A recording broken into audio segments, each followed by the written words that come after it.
ಅಕ್ಷರ ಈಚ್ಕೊಂಡು ಬಂದಿದ್ದಿಲ್ಲ. Homework ಕೊಡೋ ಉದ್ದೇಶ ದುಡ್ಡುಗಾಗಲಿ ಅಕ್ಷರಗಳು ಅಂತ. ದುಡ್ಡು ಬರೆಯುವುದು.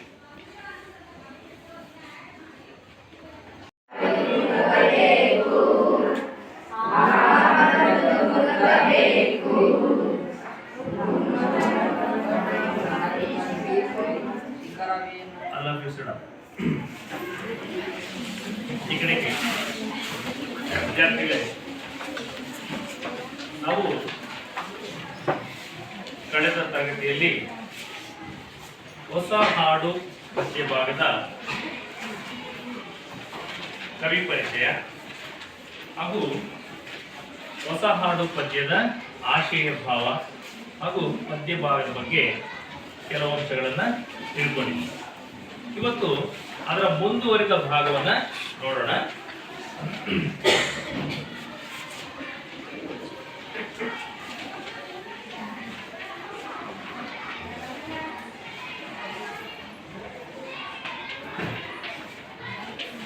ಹೊಸ ಹಾಡು ಪದ್ಯದ ಮುಂದುವರಿದ ಭಾಗವನ್ನು ಇವತ್ತು ನಾವು ಈಗ ಮೊದಲ 2 ಚರಣಗಳು ಕಂಠಪಾಠಕ್ಕಿಟ್ಟಿರ್ತಕ್ಕಂಥದ್ದು ನಿಮಗೆ ಗೊತ್ತಿದೆ. ಹೇಳಿದ್ದು ನಾಳೆ ನೀವು ಬರುವಾಗ ಪ್ರತಿಯೊಬ್ರು ಕಂಠಪಾಠ ಮಾಡ್ಕೊಂಡು ಬರ್ಬೇಕು. ಅದಕ್ಕಲ್ಲ ಈಗ ಅದಕ್ಕೂ ಮೊದಲು ನಿನ್ನೆ ಕೊಟ್ಟಂತ ಹೋಮ್ವರ್ಕ್ ಅನ್ನ ಬೇಗ ತೆಗಿ ನೋಡೋಣ.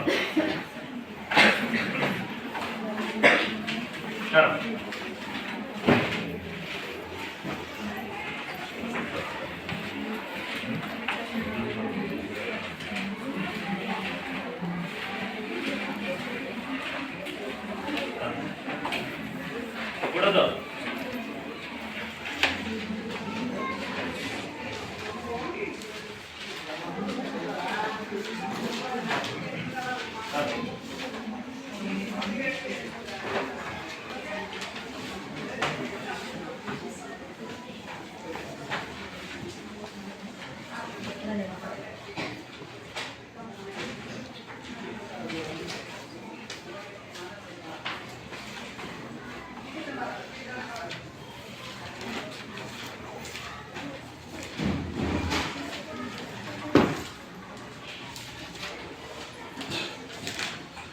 ಬರ್ತಾ ಇದ್ರಲ್ಲ, ಅವತ್ತಿನ ಪದ್ಯ ಅವತ್ತಿನ ಪಾಠ ಎಲ್ಲ ನೋಡ್ತಲ್ಲ, ಹೋಗ್ಬೇಡಿ.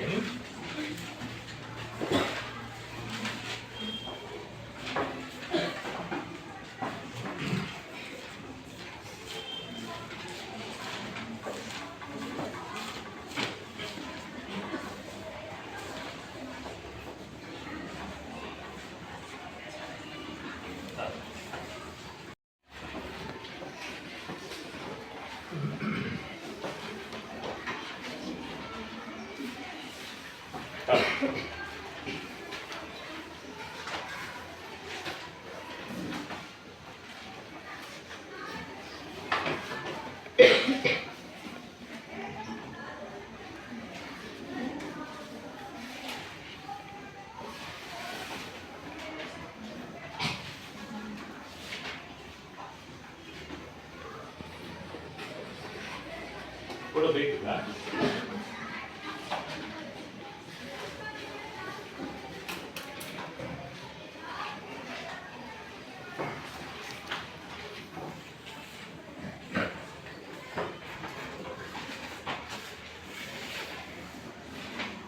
ದುಡ್ಡು ಬರೀಸಲ್ಲ ನೋಡೋದು ಹೆಂಗ್ ಬರ್ತಿದ್ಯಾ?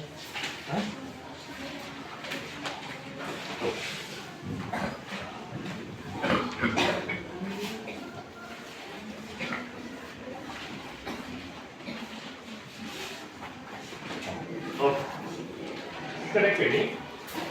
ಈಗ ನಾವು ನಿನ್ನೆ ಕಳೆದ ತರಗತಿಯಲ್ಲಿ ಹೊಸ ಹಾಡು ಪದ್ಯ ಭಾಗದಲ್ಲಿ ಮೊದಲ 2 ಚರಣಗಳ ಬಗ್ಗೆ ನಾವು ತಿಳ್ಕೊಂಡಿದ್ದಿಲ್ಲ. ಈ ಮುಂದಿನ ಚರಣಗಳ ಬಗ್ಗೆ ನೋಡೋಣ. ಹೊಸ ಹಾಡು ನವಭಾವ ನವಜೀವ ನವಶಕ್ತಿ ತುಂಬಿಸುವ ಹಾಡೊಮ್ಮೆ ಹಾಡಬೇಕು. ತೀವ್ರತರ ಗಂಭೀರ ಭಾವನೆಯ ತೆರೆಮಸಗಿ ವೀರ ಧ್ವನಿ ಏರಬೇಕು. ಜಾತಿ ಕುಲ ಮತ ಧರ್ಮ ಪಾಶಗಳ ಕಡಿದೊಗೆದು ಇದು ಹಿಕ್ಕಿ ಹಾಡಬೇಕು. ಯುಗ ಯುಗಗಳ ಆಚೆಯಲ್ಲಿ ಲೋಕ ಲೋಕಾಂತರದಲ್ಲಿ ಆ ಹಾಡು ಗುಡುಗಬೇಕು. ನೋಡಲಿ, ಈ 3ನೇ ಚರಣಗಳಲ್ಲಿ ಘನ ಹಿಮಾದ್ರಿ 3ನೇ ಚರಣದಲ್ಲಿ ಕವಿ ಕಯ್ಯಾರ ಕೇಣ್ಣರೈ ಅವರು ಬರೆದಿರ್ತಕ್ಕಂತಹ ಮುಂದಿನ 3ನೇ ಪದ್ಯ ನೋಡ್ಕೊಳ್ಳಿ. 3ನೇ ಚರಣದಲ್ಲಿ ನೋಡ್ಕೊಳ್ಳಿ. ಉನ್ನತ ಘನ ಹಿಮಾದ್ರಿ ಶಿಖರವನೇರಿ ಹಾಡಲ್ಲಿ ಹಾಡಬೇಕು, ಹಾಡಲ್ಲಿ ಹಾಡಬೇಕು. ಹಾಡು ನುಡಿ ಗುಂಡುಗಳು ಹಾರಿದ ದಿಕ್ಕಿನಲ್ಲಿ ಭಯದ ಬೆನ್ನಟ್ಟಬೇಕು, ಭಯದ ಬೆನ್ನಟ್ಟಬೇಕು. ಗಂಡನೆಯ ಗರ್ಜನೆಗೆ 33 ಕಲಕಂಠ ಬೆರೆಸಬೇಕು, ಕಲಕಂಠ ಬೆರೆಸಬೇಕು. ಭೂಮ್ಯಾಂತರಾಳದಲ್ಲಿ ನವಚಕ್ರ ಗೋಳದಲ್ಲಿ ಮಾರ್ದನಿಗಳೇಳಬೇಕು, ಮಾರ್ದನಿಗಳೇಳಬೇಕು. ಜಡ ನಿದ್ರೆ ಸಿಡಿದೆದ್ದ ವೀರಾಟ್ಟಹಾಸದಲ್ಲಿ ಭಾನುಭುವಿ ಬೆಳಗಬೇಕು, ಭಾನುಭುವಿ ಬೆಳಗಬೇಕು. ನಡೆನುಡಿಗಳೆಡೆಯಲ್ಲಿ ಪದತಾಳಗತಿಯಲ್ಲಿ ಕ್ರಾಂತಿಕಿಡಿ ಕೆರಳಬೇಕು, ಕ್ರಾಂತಿಕಿಡಿ ಕೆರಳಬೇಕು. ಜಯ ಜನನಿ ಶಿರವೆತ್ತಿ ವೀರವರ ಹೊಸೆಯಿನ್ ಹೊಸ ಹಾಡ ಕೇಳಿ ನೋಡು, ಹೊಸ ಹಾಡ ಕೇಳಿ ನೋಡು.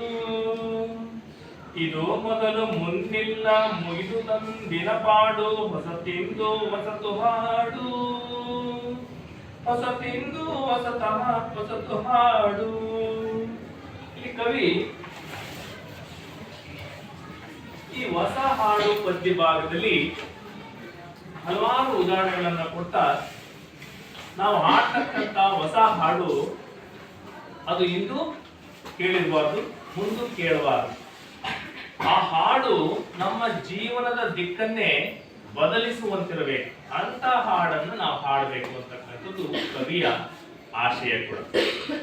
ಹಾಗಾಗಿ ಈ ಒಂದು ಪದ್ಯ ಭಾಗದಲ್ಲಿ, ಹೊಸ ಹಾಡು ಪದ್ಯ ಭಾಗದಲ್ಲಿ ಕವಿ ಬಹಳಷ್ಟು ಉದಾಹರಣೆಗಳನ್ನು ಕೊಟ್ಟು ಉದಾಹರಣೆಗಳ ಮೂಲಕ ಪದ್ಯದ ಭಾವಾರ್ಥವನ್ನ ನಾವು ಈ ರೀತಿ ನೋಡೋಣ. ಅವ್ರು ಬಂದಿರ್ತಕ್ಕಂಥ ಪದ್ಯದಲ್ಲಿ ಏನ್ ಭಾವಾರ್ಥ ಇದೆ ಅನ್ನೋದನ್ನು ತಿಳ್ಕೊಳ್ಳೋಣ. ಮೊದಲು, ಉನ್ನತ ಘನ ಹಿಮಾದ್ರಿ ಶಿಖರವನೇರಿ ಹಾಡಲ್ಲಿ ಹಾಡಬೇಕು.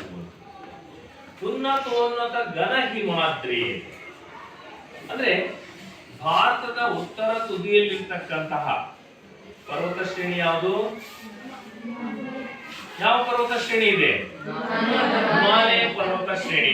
ಆ ಹಿಮಾಲಯ ಪರ್ವತ ಶ್ರೇಣಿಯ ಆ ಘನ ಹಿಮಾದ್ರಿ ಶಿಖರವನ್ನ ಏರಿ ಹಿಮಾಲಯ ಪರ್ವತದ ಶಿಖರದ ತುತ್ತ ತುದಿಯಲ್ಲಿ ನಿಂತ್ಕೊಂಡು ಹಾಡನ್ನ ಹಾಡಬೇಕು. ಯಾವ ಹಾಡದು? ಹಾಡನ್ನ ಹಾಡಬೇಕು ಅಂತಕ್ಕಂಥದ್ದು ಕವಿಯ ಒಂದು ಆಶಯ. ಆ ಹಾಡಿನ ಒಂದೊಂದು ನುಡಿಗಳು ಗುಂಡಿನಂತೆ ಇರಬೇಕು ಅಂತ. ಒಂದೊಂದು ಅಕ್ಷರಗಳು ಅಥವಾ ಒಂದೊಂದು ಮಾತುಗಳು ಕೂಡ ಸಿಡಿಗುಂಡು. ಆ ಗುಂಡು ಹೊಡೆದಾಗ ಪ್ರಾಣಿಗಳು ಪಕ್ಷಿಗಳು ಎಲ್ಲ ಭಯದಿಂದ ಓಡ್ತಾವ ಅಲ್ಲ. ಹಾಗೆ ಆ ಹೊಸ ಹಾಡಿನ ನುಡಿಗಳನ್ನ ನಾವು ನುಡಿದಾಗ, ಆ ಹೊಸ ಹಾಡನ್ನ ಹಾಡಿದಾಗ ಒಂದೊಂದು ನುಡಿಯು ಕೂಡ ಗುಂಡಿನ ಶಬ್ದದಂತಿರಬೇಕು. ಆ ಶಬ್ದ ಶತ್ರುಗಳಿಗೆ ಒಂದು ರೀತಿ ಭಯವನ್ನ ಹುಟ್ಟಿಸುವ ರೀತಿಯಲ್ಲಿರಬೇಕು. ಅಂತ ಹಾಡನ್ನು ನಾವು ಹಾಡಬೇಕು ಅಂತಕ್ಕಂಥದ್ದು ಕವಿಯ ಆಶಯ ಕೂಡ ಆಗಿದೆ. ಗುಂಡಿನಂತೆ ಒಂದೊಂದು ನುಡಿಗಳು ಗುಂಡಿನಂತೆ ದಶ ದಿಕ್ಕಿನಲ್ಲೂ ಕೂಡ ಆ ನುಡಿಗಳು ಮೊಳಗಬೇಕು. ದಶ ದಿಕ್ಕು ಅಂತ ಅಂದ್ರೆ 10 ಬಗೆಯ ದಿಕ್ಕುಗಳಿದಾವೆ. ನಾವು ಇದುವರೆಗೂ 8 ದಿಕ್ಕುಗಳನ್ನು ನೋಡಿ ಕೇಳಿದ್ವಲ್ಲ. ಯಾವ್ಯಾವು?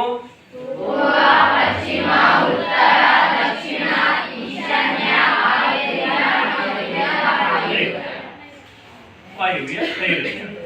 ಈ ಒಟ್ಟು 8 ದಿಕ್ಕುಗಳಲ್ಲಿ 4 ಮುಖ್ಯ ದಿಕ್ಕುಗಳು, ಇನ್ನು 4 ಉಪ ದಿಕ್ಕುಗಳು ಅಂತೇಳಿ. ಈ 8 ದಿಕ್ಕುಗಳನ್ನ ನಾವು ಇದುವರೆಗೂ ತಿಳ್ಕೊಂಡಿದ್ವಿ. ಆದ್ರೆ ಕವಿ ನೋಡಿದ್ವಿ, ರವಿ ಕಾಣದ್ದನ್ನ ಕವಿ ಕಾಣ್ತಾನೆ ಅಂತಕ್ಕಂಥ ಒಂದು ಮಾತಿದೆ. ಹಾಗಾಗಿ ಇನ್ನೂ 2 ದಿಕ್ಕುಗಳನ್ನ ಕವಿ ಕಂಡುಕೊಂಡಿದ್ದಾರೆ. ಈ 8 ದಿಕ್ಕುಗಳ ಜೊತೆಗೆ ದಶ ದಿಕ್ಕುಗಳು ಅಂತ ಹೇಳ್ತಾರೆ. ಅಂದ್ರೆ ಒಂದು ಆಕಾಶ ಮತ್ತೆ ಭೂಮಿಯ ಅಂತರಾಳ, ಅದು ಒಂದು ದಿಕ್ಕು ಅಂತ, ಕೆಳಗಿನ ದಿಕ್ಕು. ಮತ್ತೆ ಮೇಲ್ಭಾಗದಲ್ಲಿ ಆಕಾಶದಲ್ಲಿ ನವಗೋಳ, ಆಕಾಶ ಕೂಡ ಅದು ಒಂದು ದಿಕ್ಕು ಅಂತ. ಒಟ್ಟು 10 ದಿಕ್ಕಿನಲ್ಲೂ ಕೂಡ ಆ ನುಡಿಯ ಗುಂಡುಗಳು ಮೊಳಗಬೇಕು, ಸಿಡಿಬೇಕು ಎಲ್ಲ ಕಡೆಗೂ ಅಂತೇಳಿ ಕವಿ ಬಹಳ ಹೊಸ ಚೈತನ್ಯವನ್ನು ತುಂಬುವಂತಹ ಈ ಹಾಡಿನಲ್ಲಿ ವ್ಯಕ್ತಪಡಿಸಿದ್ದಾರೆ.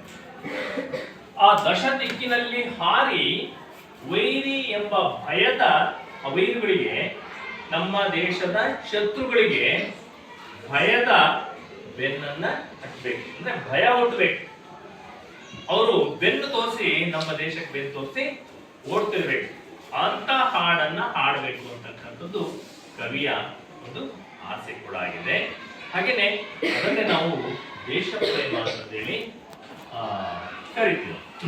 ಮುಂದಿನ ನೋಡಲಿ ಸಾಮಾನ್ಯವಾಗಿ ನೀವು ನೋಡ್ಬೋದು, ಇಲ್ಲಿ ಮೊಬೈಲ್ ನಲ್ಲಿ ಒಂದು ಹಿಮಾಲಯ ಪರ್ವತ ಕಾಣ್ತಾ ಇದೆ ನೋಡಿ, ಕಾಣ್ತಲ್ಲ, ಚಿಕ್ಕದಾಗಿದೆ. ಹಿಮಾಲಯ ಪರ್ವತ ಇದೆ, ಪಕ್ಕದಲ್ಲಿ ಒಬ್ಬ ಸೈನಿಕರು ಸಲ್ಯೂಟ್ ಹೊಡಿತಾ ಇದ್ದಾರೆ ನೋಡಿ, ಹೌದಾ? ಅಂದ್ರೆ ಇಲ್ಲಿ ಭಾರತ ದೇಶದ ಸೈನಿಕ ಇನ್ನೊಂದು ಶತ್ರು ರಾಷ್ಟ್ರದ ಸೈನಿಕರಿಗೆ ಸಲ್ಯೂಟ್ ಹೊಡಿತಾ ಇದ್ದಾರೆ. ಯಾವ ರೀತಿ ಸಲ್ಯೂಟ್ ಹೊಡಿತಿದ್ದಾನೆ ಅಂದ್ರೆ, ಆ ಸಲ್ಯೂಟ್ ಹೊಡಿತಕ್ಕಂತ ರೀತಿಯಲ್ಲಿಯೇ ಅವನಿಗೆ ಭಯ ಹುಟ್ಟಬೇಕು, ಅಂತಹ ರೀತಿಯಲ್ಲಿ ಆತನಿಗೆ ಅಲ್ಲಿ ಸಲ್ಯೂಟ್ ಅನ್ನು ಹೊಡಿತಾ ಇದ್ದಾರೆ ನೋಡಿ.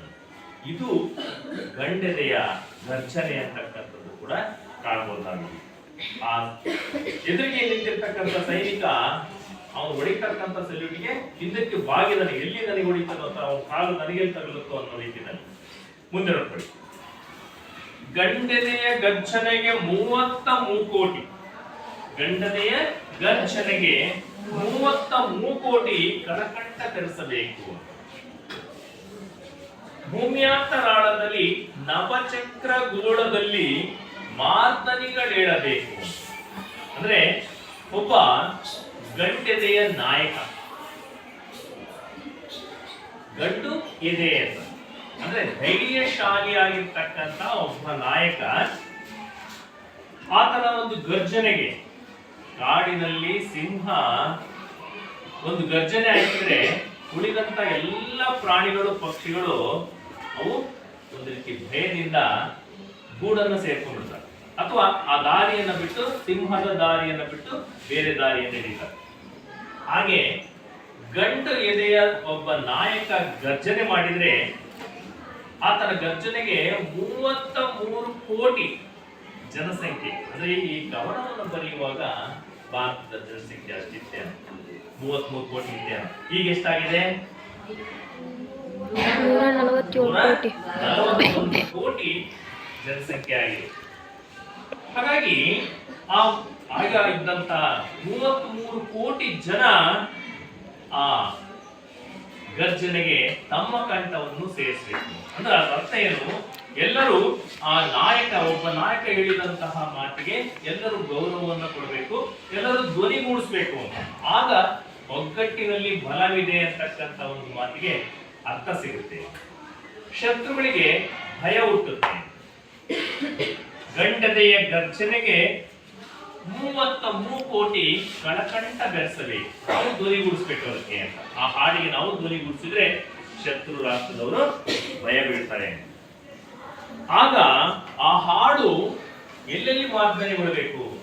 ಭೂಮಿಯ ಅಂತರಾಳದಲ್ಲಿ, ಭೂಮಿಯ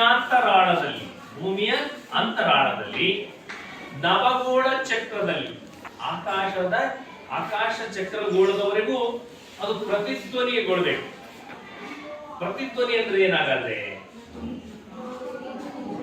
ನಾವು ಮಾತನಾಡಿದ್ದನ್ನ ಅಥವಾ ನಾವು ಕೂಗಿದ್ದನ್ನ, ನಾವು ಹೊಡೆದಿದ್ದ ಶಬ್ದವನ್ನ ಅದು ಪುನಃ ನಮಗೆ 7 ಬಾರಿ ಕೇಳುತ್ತೆ. ಅದನ್ನ ಪ್ರತಿಧ್ವನಿ ಅಂತ ಕರೀತಾರೆ ಅಥವಾ ಮಾರ್ಧ್ವನಿ ಅಂತ ಕರೀತಾರೆ. ಇಂತಹ ಪ್ರತಿಧ್ವನಿ ಅದು ಪದೇ ಪದೇ ಕೇಳ್ತಾ ಇರಬೇಕು. ನಾವು ಹಾಡಿದಂತ ಹಾಡು ಪದೇ ಪದೇ ಕೇಳ್ತಾ ಇದ್ರೆ ಶತ್ರುಗೆ ಭಯ ಹುಟ್ಟಬೇಕು. ಅದು ಕವಿಯ ಒಂದು ಆಸೆ ಕೂಡ ಇದೆ, ಆಸೆ ಕೂಡ ಇದೆ. ಮುಂದೆ ನೋಡ್ಕೊಳ್ಳಿ, ನಮ್ಮ ಭಾರತ ದೇಶಕ್ಕೆ ಎಷ್ಟೋ ಜನ ತನ್ನ ಪ್ರಾಣವನ್ನು ಬಲಿದಾನ ಮಾಡಿ ನಮಗೆ ಸ್ವಾತಂತ್ರ್ಯವನ್ನು ತಂದುಕೊಟ್ಟಿದ್ದಾರೆ. ನಾಳೆ ಅದರ ಸಾಂಕೇತಿಕವಾಗಿ ಸ್ವಾತಂತ್ರ್ಯ ದಿನಾಚರಣೆಯನ್ನು ನಾವು ಆಚರಣೆ ಮಾಡ್ತೀವಿ. ಆ ಆಚರಣೆಯ ಹಿಂದೆ ಎಷ್ಟು ಜನರ ಬಲಿದಾನ ಇದೆ ಅಂತಕ್ಕಂಥದ್ದನ್ನು ನಾವು ನೆನಪಾಡ್ಕೊಳ್ಬೇಕು. ರೈಟ್. ಹಾಗಾಗಿ ನಾಯಕರು ಒಬ್ಬೊಬ್ಬರು ಒಂದೊಂದು ದಾರಿಯನ್ನ ಹಿಡಿದು ಹೋರಾಟವನ್ನ ಮಾಡಿದ್ರು. ಆದ್ರೆ ಅವರೆಲ್ಲರ ಮನಸ್ಸಿನಲ್ಲಿ ಇದ್ದಂತಹ ಒಂದೇ ಒಂದು ಗುರಿ ಏನು ಅಂದ್ರೆ ಸ್ವಾತಂತ್ರ್ಯವನ್ನ ಪಡೆಯಬೇಕು ಅಂತಕ್ಕಂಥ.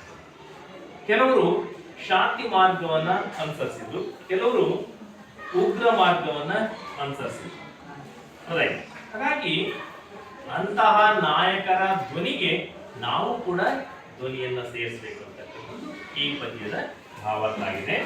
ಮುಂದೆ ನೋಡ್ಕೊಳ್ಳಿ, ಜಡನಿದ್ರೆ ಸಿಡಿದೆದ್ದ ವೀರಾಟ್ಟ ಹಾಸದಲ್ಲಿ ಭಾನುಭೂಮಿ ಬೆಳಗಬೇಕು. ಜಡನಿದ್ರೆ ಸಿಡಿದೆದ್ದ ವೀರಾಟ್ಟ ಹಾಸದಲ್ಲಿ ಭಾನುಭೂಮಿ ಬೆಳಗಬೇಕು ಅಂತ. ನಡೆನುಡಿಗಳೆಡೆಯಲ್ಲಿ ಪದತಾಳ ಗತಿಯಲ್ಲಿ ಕ್ರಾಂತಿ ಕಿಡಿ ಕೆರಳಬೇಕು.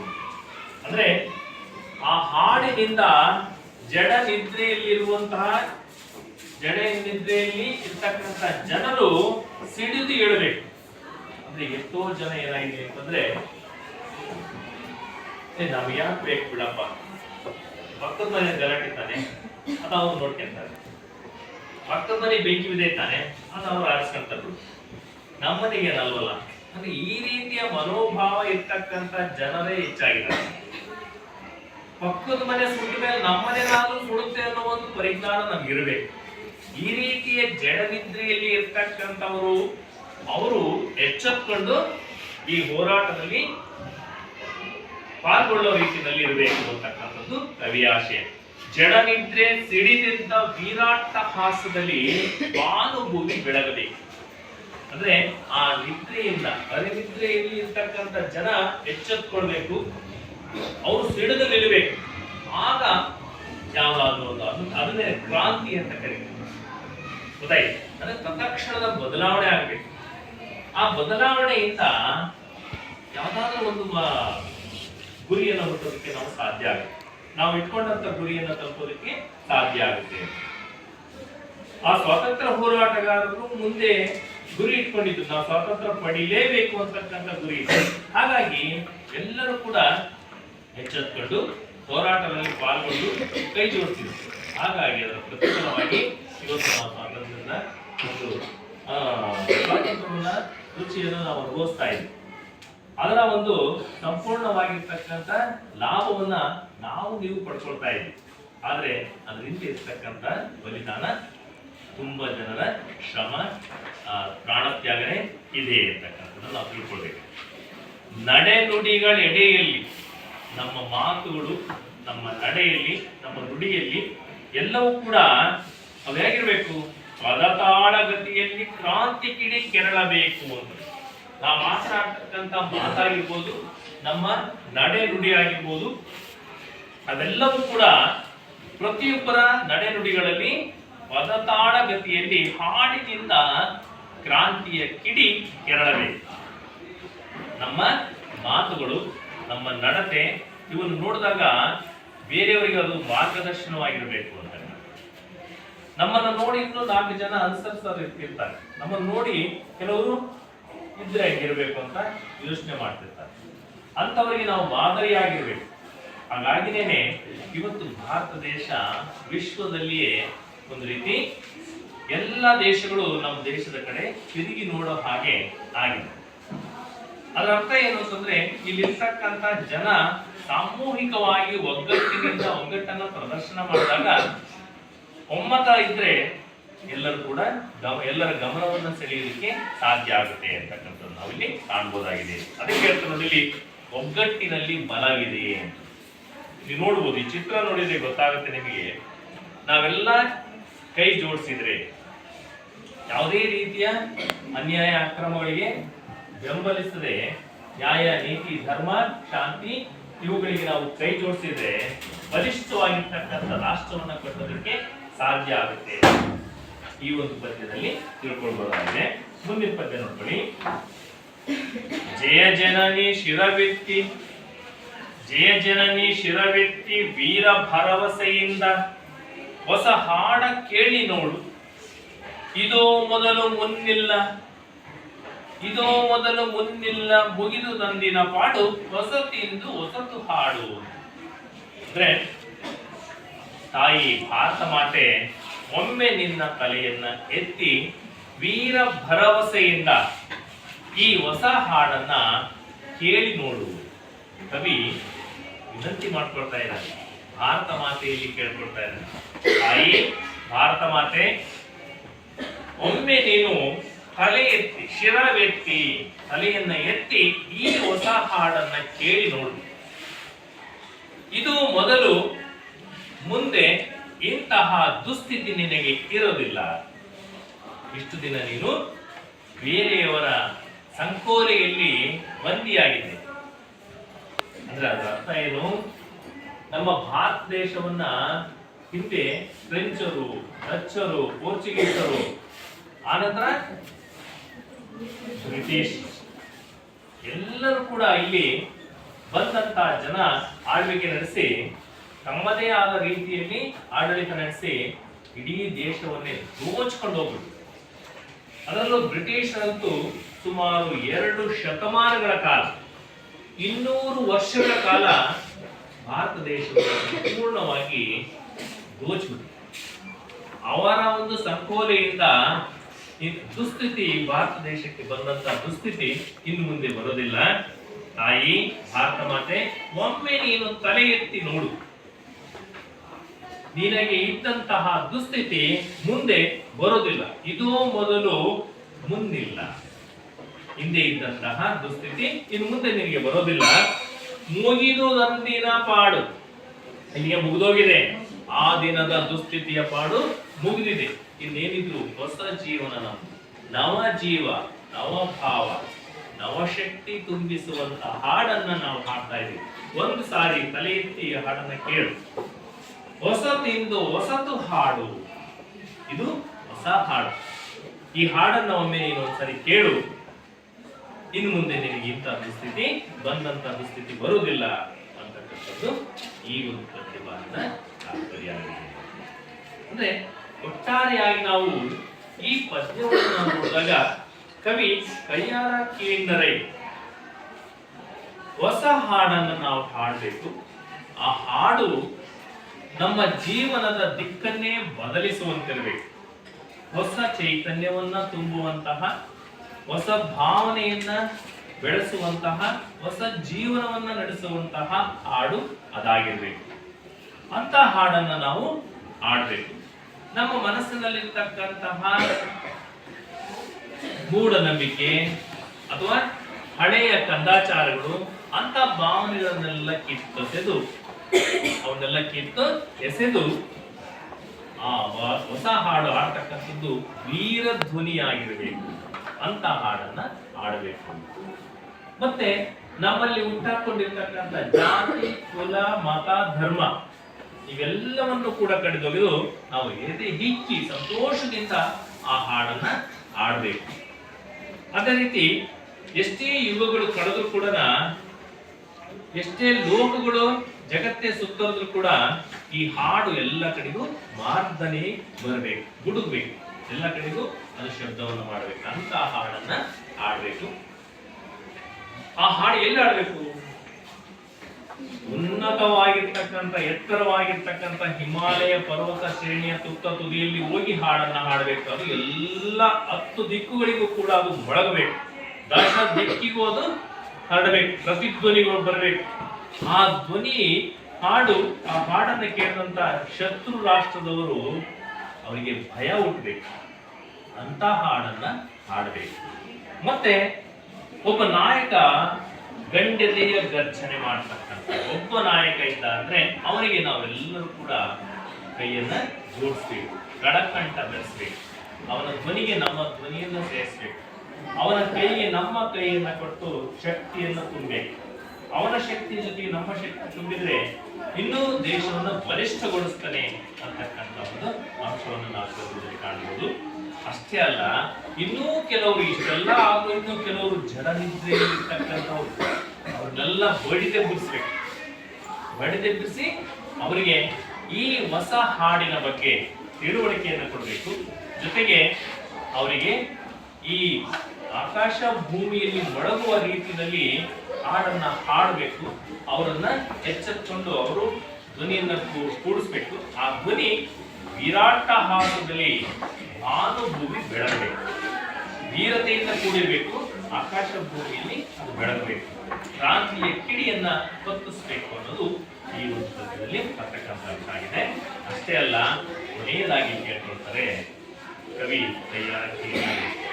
ಜಯ ಜನನಿ ಭಾರತ ಮಾತೆ, ಒಮ್ಮೆ ಈ ಹಾಡನ್ನ ಶಿರ ಎತ್ತಿ ತಲೆ ಎತ್ತಿ ಕೇಳು, ನಿನಗೆ ಹಿಂದೆ ಬಂದಂತಹ ದುಸ್ಥಿತಿ ಇವತ್ತು ಮುಂದೆ ಎಂದೂ ಬರೋದಿಲ್ಲ ಅನ್ನುವ ಆಶ್ವಾಸನೆಯನ್ನ ಕವಿ ಈ ಕವನದ ಮೂಲಕ ಸದ್ಯ ಅರ್ಥ ಇದೆಯಾ? ಯಾರಿಗೆ ಅರ್ಥ ಆಗಿಲ್ಲ? ಅರ್ಥ ಆಗಿದೆ ಅಂತ ಅನ್ಕೊಂಡಿದ್ದೀರಲ್ಲ? ನೋಡೋಣ. ಈಗ ಪದ್ಯವನ್ನ ಒಂದಿಷ್ಟು ವಿದ್ಯಾರ್ಥಿಗಳು ಯಾರಾದ್ರೂ ಆಡ್ತೀರಾ? ಹೇಳು ಪದ್ಯ ಬೇಗ ಗಟ್ಟಿಗೆ ಕೈ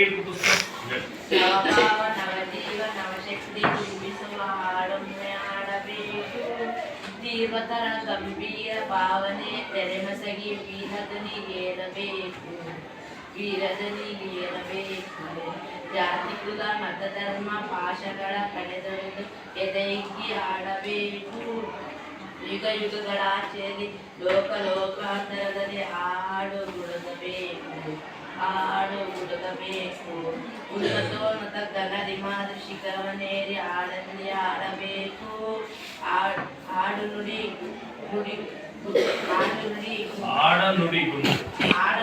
ಗುಂಡುಗಳು ಹಾರಿ ದಶ ದಿಕ್ಕಿನಲ್ಲಿ ಭಯದ ಬೆನ್ನೆಟ್ಟಬೇಕು. ಗಂಡೆದೆ ಗರ್ಜನಿಗೆ 30 ಮೂಕೋಟಿ ಕರಕಂಠ ಬೆರೆಸಬೇಕು.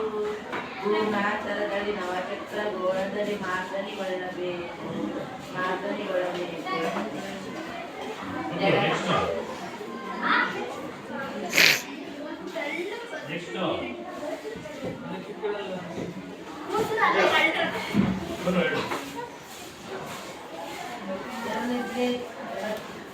ಜನನಿದ್ದೆ ಸಿರಿಚಿತ್ತ ವಿರಕ್ತಸವಲ್ಲಿ ಭಾನುಭೂಮಿ ಬೆಳಗಬೇಕು. ನಡೆನುಡಿಗಳಲ್ಲಿ ಪಾದತಾಳ ಗತಿಯಲ್ಲಿ ಪದತಾಳ ಗತಿಯಲ್ಲಿ ಕ್ರಾಂತಿ ಕಿಡಿ ಬೆಳಗಬೇಕು. ಜಯಜನನಿ ಶಿರವೆತ್ತಿ ವೀರಬಸೆಯಿಂದ ಹೊಸ ಹಾಡ ಕೇಳಿಕೊಂಡು ಇದೇ ಮೊದಲು ಜನ್ಮೆಲ್ಲ ಮುಗಿದ ದಿನ ಪಾಡು ಹೊಸ ತಿಂದು ಹೊಸತು ಹಾಡು ಹೊಸ ಹಾಡು. ಈ ಕಡೆ ನೋಡಿ, ಈ ಪದ್ಯದಲ್ಲಿ ಕೆಲವೊಂದು ಶಬ್ದಗಳನ್ನ ನಾವು ಗಮನಿಸಿದಾಗ ಕಳಕಂಠ ಅಂತ, ಕಳಕಂಠ ಕಂಠ ಅಂತಂದ್ರೆ ಧ್ವನಿ, ಕಳಕಂಠ ಅಂದ್ರೆ ಇಂಪಾದ ಧ್ವನಿ, ಕಳಕಂಠ ಅಂದ್ರೆ ಇಂಪಾದ ಧ್ವನಿ. ನಭ ಅಂದ್ರೆ ಆಕಾಶಕ್ಕೆ ಇನ್ನು ಹಲವಾರು ಹೆಸರಿದೆ. ಆಕಾಶ, ಆಗಸ, ನಭ, ಭಾನು, ಹೀಗೆ ಹಲವು ಹೆಸರುಗಳಿಂದ ನಾವು ಕರೀತೀವಿ. ಮಾರ್ಧನಿ ಅಂತಂದ್ರೆ ಪ್ರತಿಧ್ವನಿ ಅಂದ್ರೆ ನಾವು ಮಾತನಾಡಿದ್ದನ್ನ ಒಂದ್ಸಾರಿ ನಾವು ಹೇಳಿದ್ದ ಶಬ್ದನ 7 ಬಾರಿ ನಮಗೆ ಅದು ವಾಪಸ್ ತಿರುಗಿಸಿ ಹೇಳ್ತಲ್ಲ, ಅದು ಮಾರ್ಧನಿ ಅಥವಾ ಪ್ರತಿಧ್ವನಿ ಅಂತೇಳಿ ಕರೀತಾರೆ. ಅರ್ಥ ಆಗ್ತಿದೆಯಲ್ಲ? ಈಗ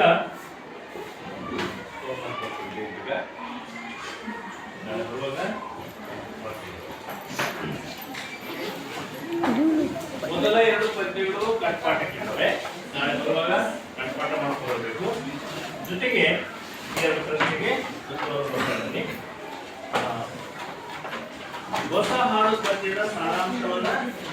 ನಿಮ್ಮದೇ ಆದಂತ ಮಾತುಗಳಲ್ಲಿ ಬರೆಯಿರಿ. ಹೊಸ ಹಾಡು ಪದ್ಯದ ಭಾವಾರ್ಥವನ್ನು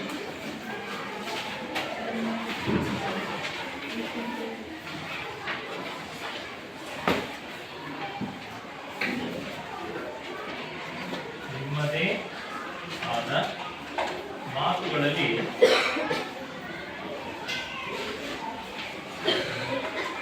ಬರೆಯಿರಿ.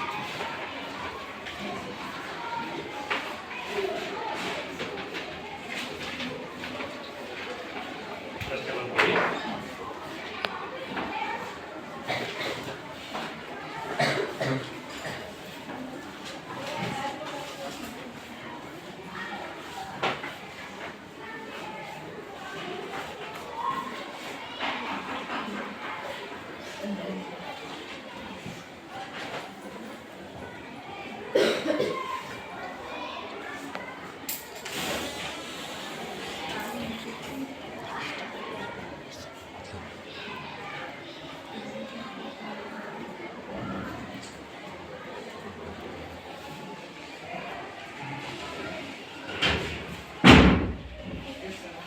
ಆಯ್ತಾ?